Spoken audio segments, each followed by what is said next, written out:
আমি সদৌ অসম চুতীয়া ছাত্ৰ সন্থাই কাৰ্যনিৰ্বাহক সভাত এটা সিদ্ধান্ত গ্ৰহণ কৰি আমাৰ অসমৰ 6 জনগোষ্ঠী চুতীয়া জনগোষ্ঠীক জনজাতিকৰণৰ ক্ষেত্ৰত আমি 7টাকৈ আন্দোলনৰ কাৰ্যসূচী ঘোষণা কৰিছিলোঁ আৰু ঠিক আজি প্ৰথমটো কাৰ্যসূচী অৱস্থান ধৰ্মঘটৰ কাৰ্যসূচীৰ যোগেদি সদৌ অসম চুতীয়া ছাত্ৰ সন্থাৰ আহ্বান ক্ৰমে প্ৰতিখন জিলাই আজি অৱস্থান ধৰ্মঘট কাৰ্যসূচী ৰূপায়ণ হৈছে আৰু এই ক্ষেত্ৰত আমি অসম চৰকাৰ আৰু ভাৰত চৰকাৰক জনাই দিব বিচাৰিছোঁ যে চুতীয়া জনগোষ্ঠীকে ধৰি অসমৰ 6 জনগোষ্ঠীক অতি শীঘ্ৰে জনজাতি মৰ্যাদা প্ৰদান কৰক, অন্যথা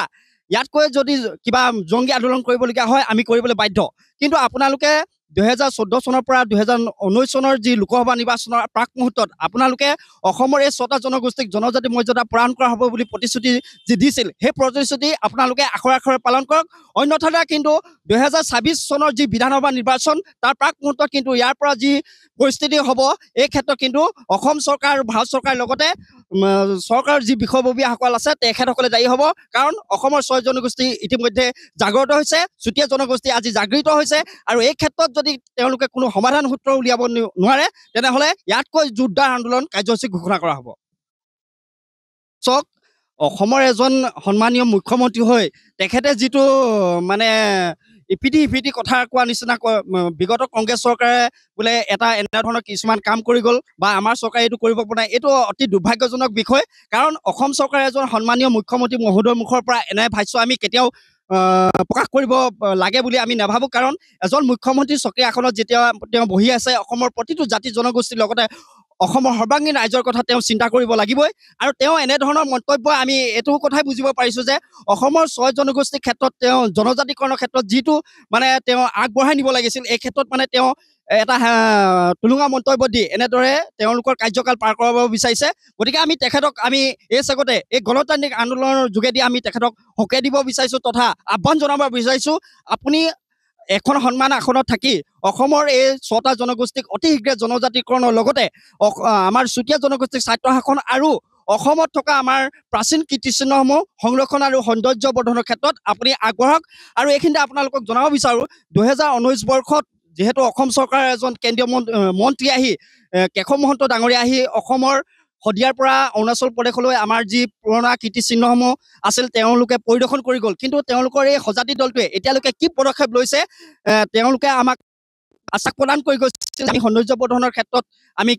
আগবাঢ়িম বুলি, কিন্তু এতিয়ালৈকে কোনো ধৰণৰ কাৰ্যকৰী দেখা নাই। গতিকে আমি এই চেগতে আহ্বান জনাব বিচাৰিছোঁ যে তেওঁলোকে যি পৰিদৰ্শন কৰি থোৱা কীৰ্তিচিহ্নসমূহ সংৰক্ষণ আৰু সৌন্দৰ্য বৰ্ধনৰ ক্ষেত্ৰত আগবাঢ়ি আমাক যাতে এই ক্ষেত্ৰত সহায় সহযোগিতা আগবঢ়ায়। সদৌ অসম চুতীয়া ছাত্ৰ সন্থাৰ কেন্দ্ৰীয় সমিতিৰ নিৰ্দেশ মতে আজি আমি তিনিচুকীয়া জিলা আয়ুক্ত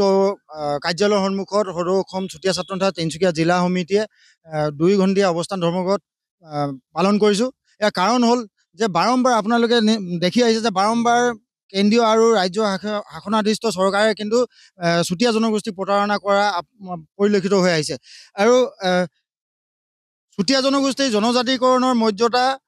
কাৰণে চুতীয়া জনগোষ্ঠীয়ে আজি বহুত দিনৰ আগৰ পৰা আন্দোলন কৰি আহিছে, কিন্তু এই আন্দোলনৰ ফলপ্ৰসূ হিচাপে একো পোৱা নাই, কেৱল মাত্ৰ আলোচনাৰ নামত আলোচনাৰ বাহিৰে কিন্তু একো পোৱা নাই। সেইকাৰণে সদৌ অসম চুতীয়া ছাত্ৰ সন্থাৰ কেন্দ্ৰীয় সমিতিৰ নিৰ্দেশ মতে আজি আমি ইয়াত 2 ঘণ্টীয়া অৱস্থান ধৰ্মঘট কাৰ্যসূচী পালনেৰে আমি দেখুৱাই দিব বিচাৰিছোঁ, চৰকাৰক সকীয়াই দিব বিচাৰিছোঁ যে অতি সোনকালে চুতীয়া জনগোষ্ঠীক জনজাতিকৰণৰ মৰ্যাদা দিব লাগিব আৰু চুতীয়াৰ যিবিলাক কীৰ্তিচিহ্নসমূহ আছে সেই কীৰ্তিচিহ্নসমূহ বৈজ্ঞানিক পদ্ধতিৰে ইয়াক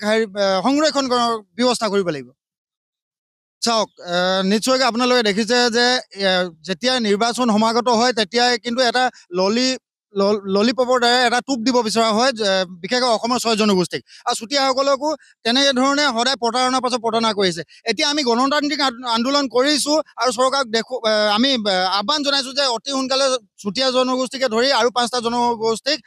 জনজাতিকৰণ মৰ্যাদা প্ৰদান কৰক। কিয়নো আমি কেৱল যে গণতান্ত্ৰিক আন্দোলন কৰিয়ে হাত সাৱটি বহি থাকিম সেইটো কথা নহয়, কিন্তু ইয়াতকৈ আৰু বহুতো জংগী আন্দোলন আৰু প্ৰয়োজন অপেক্ষা কিন্তু এইখন চৰকাৰৰ গাদীচ্যুত কৰিবলৈ কিন্তু আমি কুণ্ঠাবোধ নকৰিম, এইটো কিন্তু আমি সকীয়াই দিছোঁ।